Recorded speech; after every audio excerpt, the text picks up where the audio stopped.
खम्मा गनीसा, welcome back to my channel. आज के मेरे व्लॉग में आप सबका स्वागत है।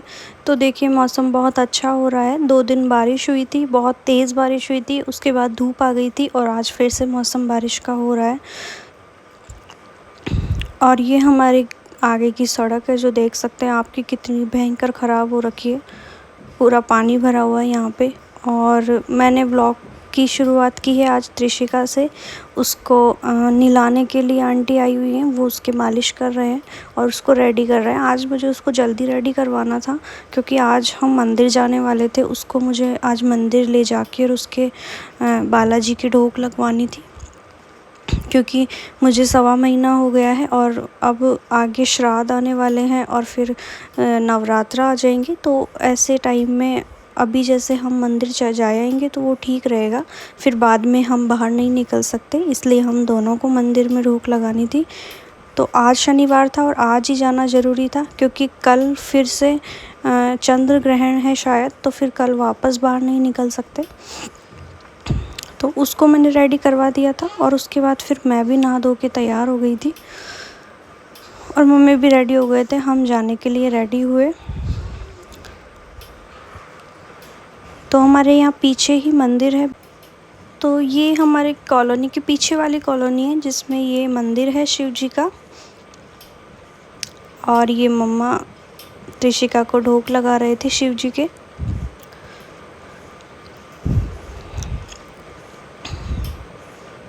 तो हम थोड़ा सा लेट हो गए थे, बाकी वैसे बहुत भीड़ रहती है इसमें। हम थोड़ा सा लेट पहुँचे थे, क्योंकि पहले त्रिशिका को रेडी करवाया, उसके बाद फिर मैं रेडी हुई और थोड़ा सा काम वाम किया, साफ़ सफाई में थोड़ा सा टाइम लग गया था। तो हम थोड़ा सा लेट पहुँचे थे। तो मंदिर खाली था, कोई भी नहीं था।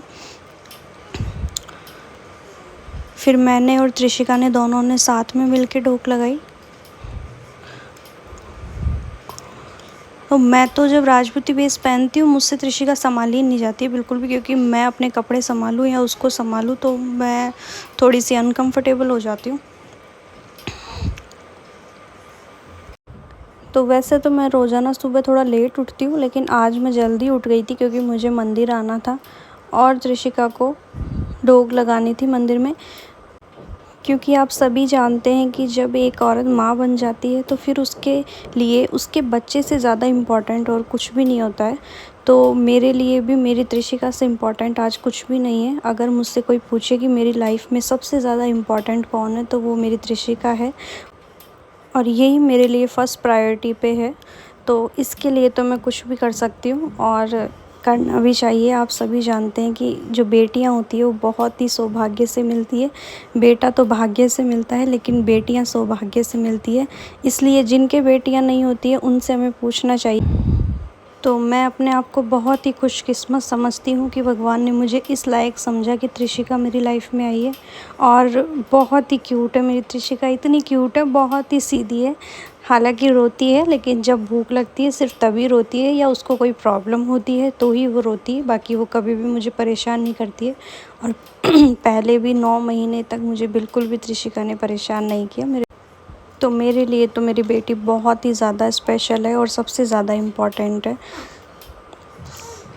तो ये मैं तिलक ढूंढ रही थी। अब मैं थोड़ा सा लेट आई थी, इसलिए मंदिर भी थोड़ा सा बंद हो गया था, मतलब भगवान के पर्दा वगैरह लगा हुआ था, क्योंकि उनकी रेस्ट का टाइम था। तो मैं खुद ही ले आई थी जाके थोड़ा सा तिलक, शिव जी के जो शिवलिंग पे लगी हुई थी वो तिलक मैं थोड़ा सा लेके और मैं त्रिशिका को लगा रही थी, क्योंकि तिलक तो इम्पॉर्टेंट था। जब हम मंदिर में ही आए थे तो तिलक तो लगाना ही था। तो मैंने अपने भी लगा लिया था और त्रिशिका के भी लगा दिया था। तो लाइफ बिल्कुल कंप्लीट सी हो चुकी है त्रिशिका के आने से। बिल्कुल ऐसा लगता ही नहीं है कि अब कुछ भी बाकी है, कुछ मांगने का ही मन नहीं करता, क्योंकि अब जितनी भी फ़िक्र होती है, चिंताएं होती है, वो सब अपने बच्चे के लिए होती है। खुद के लिए तो सोचने का टाइम ही नहीं मिलता बिल्कुल भी। तो बस मंदिर में या फिर घर पे जब भी भगवान के सामने हाथ जोड़ती हूँ तो सिर्फ़ अपनी त्रिशिका के लिए ही मांगती हूँ कि ये हमेशा स्वस्थ रहे, खुश रहे और ऐसे ही हंसती रहे। और मुझे भगवान से कुछ भी नहीं चाहिए। तो बस एक माँ जो होती है वो अपने बच्चों के लिए ही भगवान से प्रार्थना करती है कि अब उसका बच्चा हमेशा स्वस्थ रहे, खुश रहे। तो बस मैं भी भगवान शिव जी से यही प्रार्थना करती हूँ कि मेरी त्रिशिका को हमेशा ऐसे ही स्वस्थ रखना। उसके बाद फिर मैंने भी बालाजी के, शिव जी के सबके ढोक लगाई और फिर हम जाने लगे। तो कुछ लेडीज़ें थी जो वहाँ आ गई थी क्योंकि आज चौदस थी और उनको कोई पूजा वगैरह करनी थी मंदिर में। तो वो लेडीज़ें हंस रही थी क्योंकि मैंने इसको वहाँ लिटा दिया था, जो वहाँ पे तख्ता रखा हुआ था एक मंदिर में, वहाँ लिटा दिया था। तो वो लेडीज़ें बाहर से उन्होंने देखा तो वो सब हंस रही थी। तो वो मंदिर में आके और हमें बोलती है कि हमने बाहर से देखा तो हाथ पैर हिलते हुए दिखे बच्चे के, तो हमको लगा कि लड्डू गोपाल जी बाहर कैसे आ गए मंदिर से। तो वो सब ऐसे इसको देख के हंस रही थी और बोल रही थी कि बहुत क्यूट है आपकी बेटी। फिर उसके बाद उन्होंने बालाजी का सिंदूर इसके लगाया और फिर वो लोग तो पूजा करने लग गए थे। और हमने जब इसकी तबीयत ख़राब हुई थी तो बालाजी के और लड्डू गोपाल जी के इनके कुछ पैसे रखे थे प्रसाद के, तो प्रसाद तो लाना नहीं हुआ था, हमारा जाना नहीं हुआ, तो हमने वो पैसे वहाँ पे ऐसे ही चढ़ा दिए थे। बालाजी के और सबके पैसे मैंने वहाँ रख दिए थे। तो ये था मेरा आज का व्लॉग। और आपकी कोई भी क्वेश्चंस हो तो आप मुझसे पूछ सकते हैं, आप मुझे कमेंट कर सकते हैं। तो मिलते हैं नेक्स्ट व्लॉग में, तब तक के लिए बाय बाय, टेक केयर।